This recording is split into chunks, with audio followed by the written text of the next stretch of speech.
یعنی رب کا ایک تحفہ مدرسۃ الحسنین ہے۔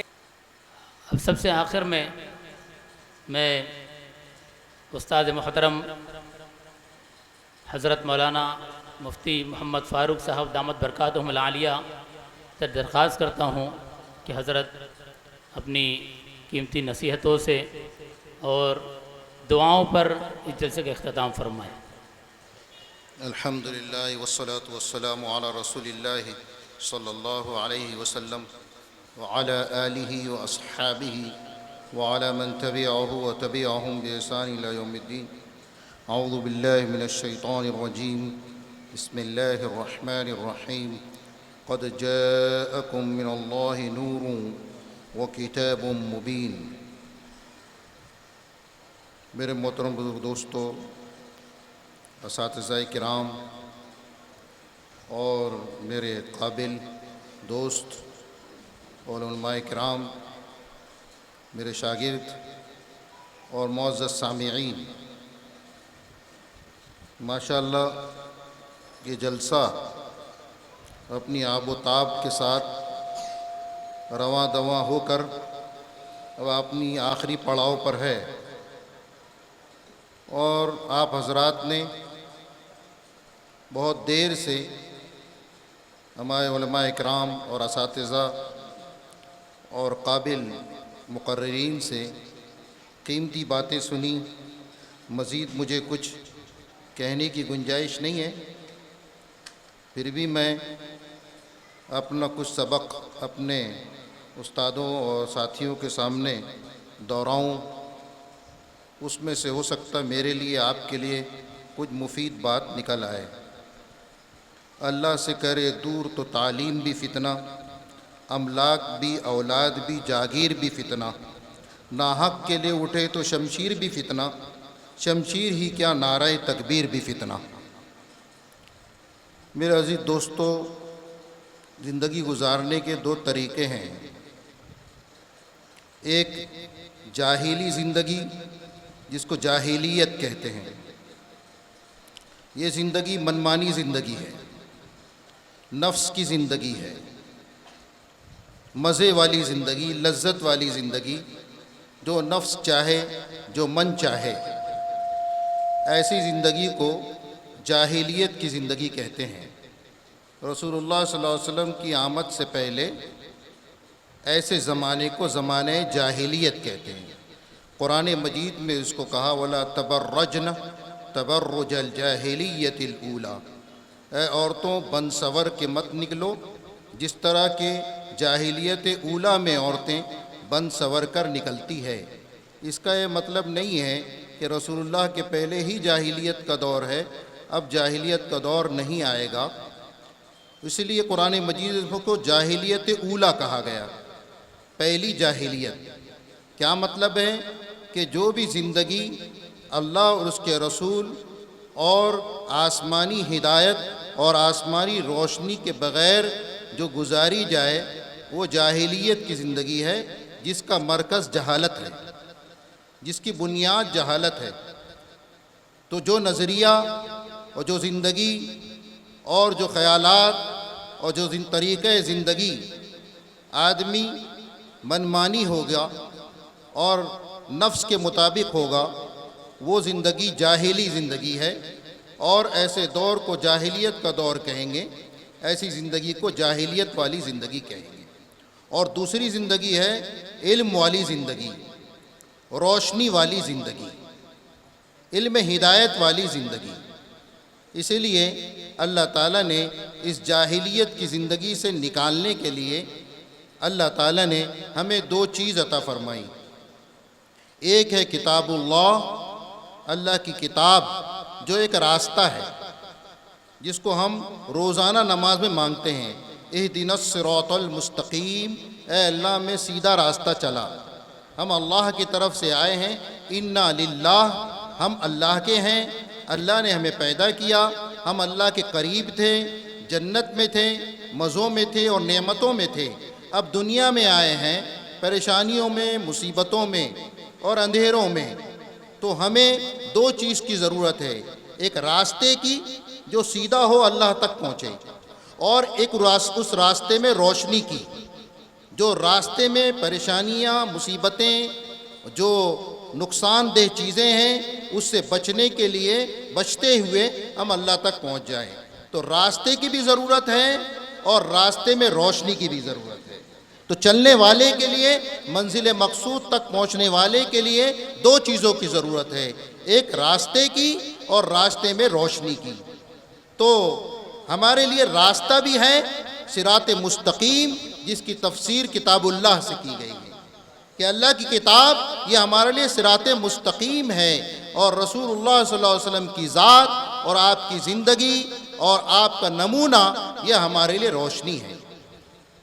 تو ہم کو اللہ تعالیٰ نے دونوں چیز عطا فرمائی، قد جاءکم من اللہ نور وکتاب مبین، کہ اللہ کی طرف سے روشنی والی زندگی آ گئی، واضح کتاب آ گئی، ہدایت دینے والی اور راہ دکھانے والی کتاب آ گئی۔ میرے محترم بزرگ دوستو، میری اس تمہیدی بات کا مطلب یہ ہے کہ علم اور تعلیم یہ ہمارے لیے ضروری ہے تاکہ ہم جاہلی زندگی سے نکلیں، جہالت کی زندگی سے نکلیں۔ جہالت کی زندگی میں آدمی نہ راستہ جانتا ہے، نہ اپنا نفع جانتا ہے، نہ نقصان جانتا ہے، جو نفس میں آتا ہے وہ کرتا ہے، چاہے حرام ہو یا حلال ہو، اس کو کوئی تمیز نہیں رہتی۔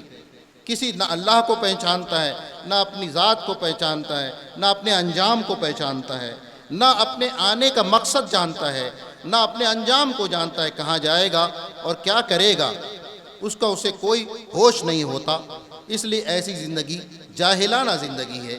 اللہ تعالیٰ نے ہمیں اسلام دیا، اسلام سراپا ایک علم ہے، سراپا روشنی ہے، کیونکہ اسلام کی بنیاد جو ہے آپ کے اعمال اور اخلاق، عقائد پر ہے۔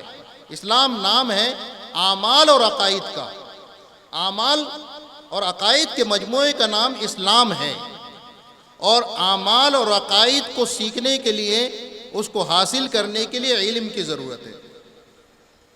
علم ہوگا تو ہمیں عقائد معلوم ہوں گے اور اعمال معلوم ہوں گے، یعنی اسلام معلوم ہوگا۔ تو اسلام جو ہے، جو عقائد اور اعمال کا مجموعہ ہے، وہ ہمیں حاصل ہی نہیں ہو سکتا بغیر علم کے۔ تو اسلام موقوف ہے علم پر، کیونکہ اسلام نام ہے عقائد اور اعمال کا، اور عقائد اور اعمال کے جاننے کا نام ہی اسلام ہے، اس لیے اسلام میں علم ضروری ہے۔ عقائد اور اعمال کو جاننے کے لیے علم ضروری ہے، اور علم کے لیے مدارس ضروری ہے، علم کے لیے علماء ضروری ہے۔ کہ ہمیں علم آئے گا کہاں سے؟ علم ہمیں ملے گا کہاں سے؟ یہ علم کی روشنی ہمیں حاصل کہاں سے ہوگی؟ تو اس کے لیے ہمیں علم کی جگہوں میں جانا پڑے گا، علم کی جگہیں بنانی پڑیں گی، علم کی جگہ کی تعمیر کرنی پڑے گی، علم کی جگہوں کو بنانا پڑے گا، اس کو سنوارنا پڑے گا، اس کو ترقی دینا پڑے گا، تبھی جو ہے ہمارا اسلام ہمیں حاصل ہوگا، اور ہمارے اسلام کی ہم حفاظت کر سکیں گے اور اس پر چل سکیں گے، اس کو جان سکیں گے۔ ورنہ اگر ہم اسلام کو نہیں جانیں گے تو عقائد سے بھی بے بہرا رہیں گے، عقائد سے بھی جو ہے ناواقف رہیں گے۔ اس لیے مختلف عقائد میں ہم پڑھنے لگیں گے کہ ہم شرک بھی بول رہے ہیں، کفر بھی بول رہے ہیں، کیونکہ ہم کو پتہ ہی نہیں ہے کہ یہ شرک ہے، کفر ہے۔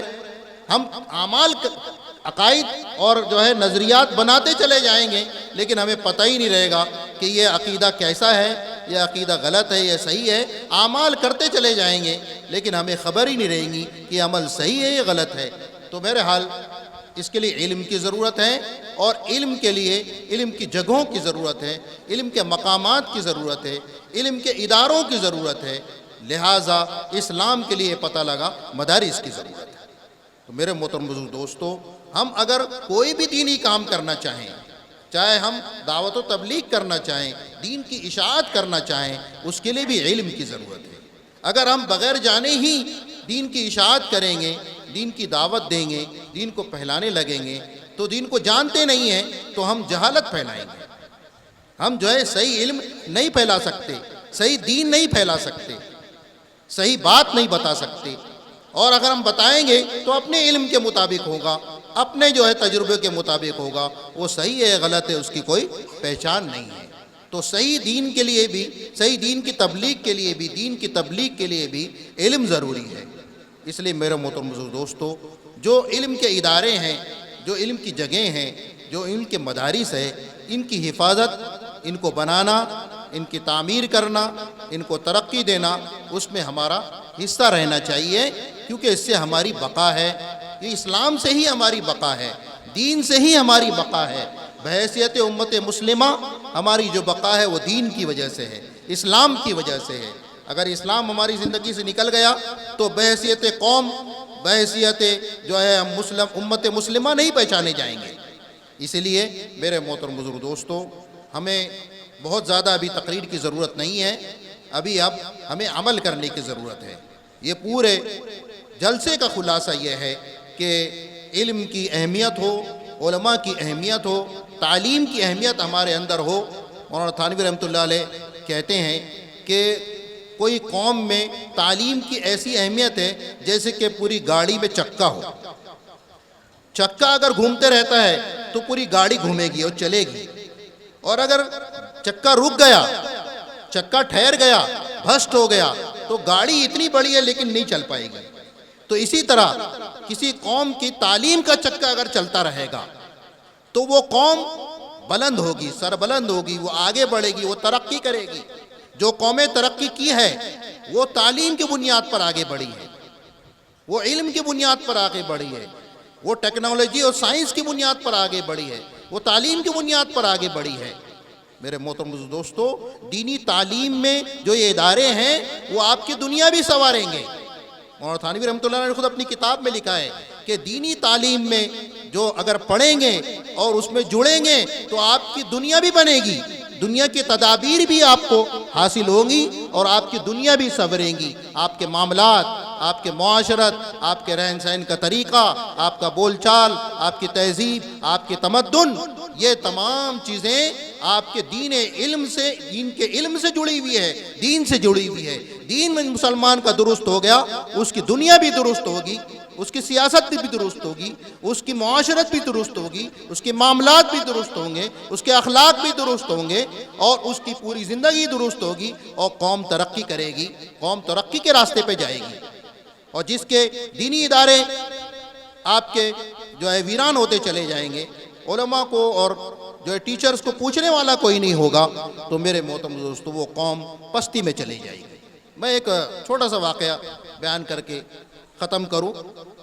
لمبی تقریر کی جو ہے آپ کے سوچا تو تھا کچھ بولوں، لیکن اب بولنے کی ضرورت بھی نہیں رہی، اتنا سب انہوں نے بول دیا، میرا سب مواد ہی مطلب انہوں نے بول دیا، اب تو مجھے بولنے کی ضرورت ہی نہیں ہے۔ ایک مثال میں آپ کو کہتا ہوں کہ انگلینڈ میں ایک پروفیسر تھے، ان کا ایک جو ہے ایکسیڈنٹ کچھ ہو گیا، کچھ ان سے جو ٹریفک قانون کی خلاف ورزی ہو گئی، تو ان کو جو ہے جرمانہ بھرنا تھا۔ تو جرمانہ بھرنے کے لیے ان کو ٹائم ملا نہیں، پروفیسر تھے، لیکچرار تھے، ان کو اپنی جو ہے آپ کے لیکچرار کے لیے تیاری وغیرہ کرنی رہتی، ٹائم نہیں ملا۔ تو کورٹ سے سمن آیا، کورٹ میں وہ حاضر ہوئے، اور ان سے پوچھا گیا کہ آپ کا یہ جرمانہ ہے، آپ نے بھرا نہیں۔ تو انہوں نے کہا میں پروفیسر ہوں اور مجھے کلاسز اٹینڈ کرنا رہتا ہے، اور مجھے لیکچر تیار کرنا، کلاسیں اٹینڈ کرنا، اس کے لیے مجھے وقت نہیں ملا۔ تو جج جو ہے اپنی کرسی سے اٹھ گیا اور کہا آپ ٹیچر ہیں، آپ پروفیسر ہیں، تو اس کی تعظیم کے لیے جج اپنی کرسی سے اٹھ گیا، اور پروفیسر اور جو لیکچرار تھے ان کو عزت کی، احترام کیا۔ تو وہ صاحب جو تو پروفیسر، انہوں نے سوچا کہ یہ قوم اس وقت ترقی کر رہی تھی، ترقی کے منازل طے کر رہی تھی، دنیاوی اعتبار سے بھی، جیسے جائے دنیاوی اعتبار سے بھی ہو۔ تب مجھے اس قوم کی ترقی کا راز معلوم ہوا کہ اپنے پروفیسر، اپنے ٹیچر کی وہ کتنا احترام کرتے ہیں۔ تو میرے محترم بزرگ دوستو، تو جو ترقی دین کی ہے، جس پر ہماری آخرت اور اس کی کامیابی موقوف ہے، تو اس کی کتنی عزت ہونی چاہیے، اس کا کتنا مقام ہونا چاہیے، اور وہ قوم کتنی ترقی کرے گی جو اپنے علماء کی اور اپنے حفاظ کی اور اپنے سکھانے والوں کی اور اپنا دین سکھانے والوں کی، اپنے مشائخ کی، جو ان کے اخلاق کی، ان کے اعمال کی تربیت کرتے ہیں، ان کو اچھا انسان بناتے ہیں، پوری دنیا میں آپ کو اچھی اچھی فیکٹری، اچھی اچھی کمپنیاں، اچھے اچھے کار بنانے والے، اچھی اچھی بلڈنگ بنانے والے، اچھی اچھی چیزیں بنانے والے، اچھی اچھی چیزیں بنانے والے سب ملیں گے، استعمال کی چیزیں بنانے والے سب ملیں گے، لیکن انسان کو انسان بنانے والے کہیں نہیں۔ کوئی ادارہ نہیں ہے جو انسان کو انسان بنائے، اس کے اخلاق کو بنائے، اس کی زندگی کو سنوارے۔ وہ مدارس ہی ہے جو انسان کو انسان بناتے ہیں، جو انسان کو جینے کا سلیقہ بتاتے ہیں، جو اس کے اندر ادب، تہذیب، تمدن سکھاتے ہیں، جو علم کے زیور سے اس کو آراستہ کرتے ہیں۔ تو اس کے لیے ان مدارس کو اور ان علماء کو قائم رکھنا، ان کی عزت کرنا اور ان کی تعمیر میں حصہ لینا اور ان کو اور آگے بڑھانا، یہ ہمارا فریضہ ہے، ہماری ذمہ داری ہے۔ اور اللہ تعالیٰ نے جو کچھ ہمیں مال کی نعمت دیا ہے اور جو بھی ہمیں نعمتیں دی ہے، جتنا بھی ہمارے اندر وسعت ہے، اس کے مطابق اس میں ہمیں حصہ لینا چاہیے، چاہے غریب ہو چاہے امیر ہو، ہر آدمی اپنی اپنی حیثیت کے مطابق حصہ لے۔ ابھی مدرسے کی رپورٹ آپ کے سامنے آئی، یہ مدرسہ جو ہے آپ کے کثیر المسلمان آبادی کا ہے علاقہ، جس میں مسلمان اچھے خاصے تعداد میں ہیں ماشاءاللہ، اور مدارس بھی یہاں اور دوسرے کام کر رہے ہیں، لیکن آبادی اتنی زیادہ ہے اور بچے اتنے زیادہ ہیں اور تعلیم کے تقاضے اتنے زیادہ ہیں کہ یہ مدارس بھی ناکافی ہے۔ پھر بھی جو بھی مدارس ہے ہم اس کی حفاظت کریں، ان کا تکفل کریں، ان کا دھیان رکھیں، ان کا خیال رکھیں۔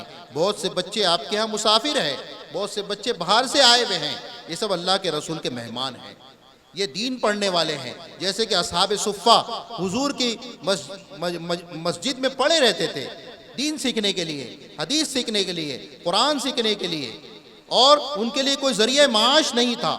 تو جو مدینہ کے رہنے والے تھے، جو تاجر تھے، جو آپ کے کسان تھے، کھیتی باڑی کیا کرتے تھے، کھجوروں کی کھیتی باڑی ہوا کرتی تھی، وہ ان کا تعاون کرتے تھے کیونکہ ان کے لیے کوئی ذریعہ معاش نہیں تھا۔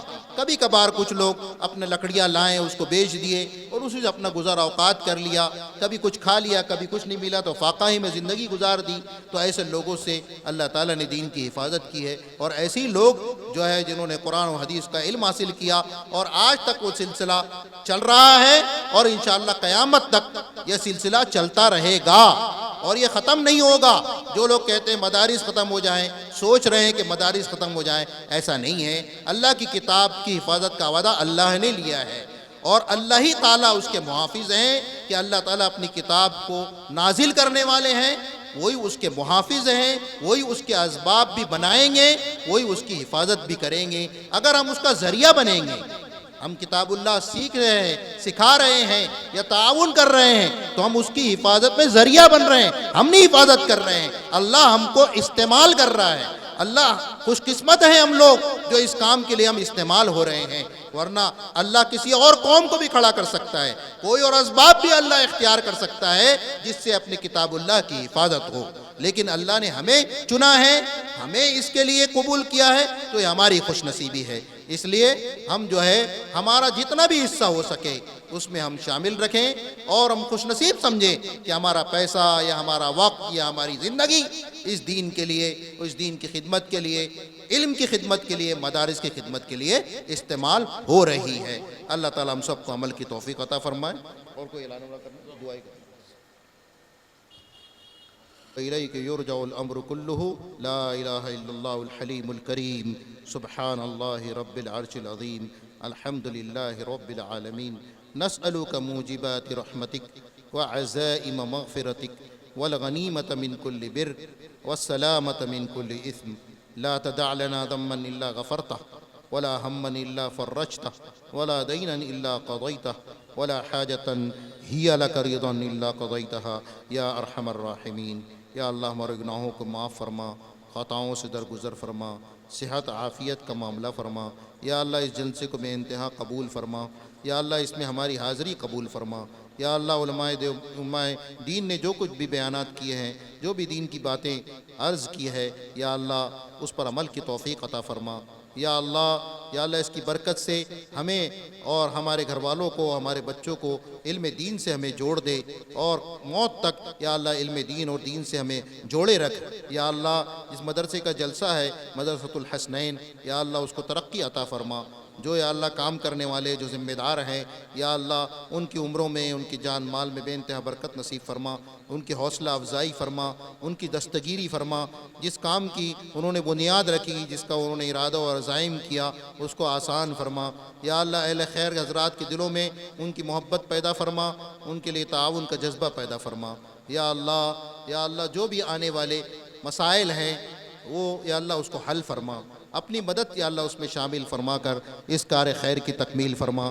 اور بھی یا اللہ جو دینی کام ہو رہے ہیں، جو مدارس چل رہے ہیں، اس کی اپنے یا اللہ اپنی طاقت سے اور اپنی قدرت سے اس کی حفاظت فرما، ان کا تکفل فرما یا اللہ، ان کو ہمیشہ قائم فرما یا اللہ۔ علم کے سرچشمے اور مراکز اور جب مدارس یا اللہ جو قائم ہیں یا اللہ ان کی تو حفاظت فرما یا اللہ، ان کو ہمارے لیے ثمر آور بنا یا اللہ۔ ان کے فیض کو یا اللہ پوری دنیا میں پھیلا دے اللہ تعالیٰ۔